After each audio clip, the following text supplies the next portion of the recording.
არავის შეაქვს ეჭვი იმაში, რომ უკრაინელებს თავიანთი დღის წესრიგი და სურვილები აქვთ. მაგრამ პრობლემა იმაში მდგომარეობს, რომ თუ თქვენ მეზობლად გორილა ცხოვრობს, თქვენ კი ყველაფერს გააკეთებთ მის გასაღიზიანებლად, ის საშინლად მოგექცევათ. რასაკვირველია, ეს არავის მოსწონს. როგორც კანადელები ცხოვრობენ ამერიკის გვერდით?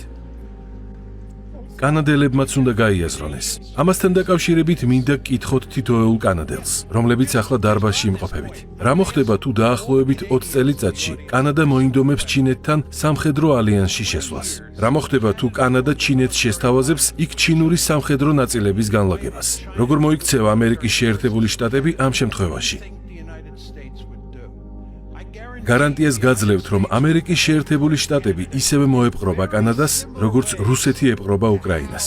ჩვენ მონროს დოქტრინა გვაქვს და არასდროს შევეგუებით ჩინეთის სამხედრო ძალების ყოფნას კანადაში. არასდროს შევეგუებით კანადისა და ჩინეთის სამხედრო ალიანსს. თქვენ შეიძლება არ მოგწონთ ეს რეალობა, თუმცა სამყარო ასე მუშაობს.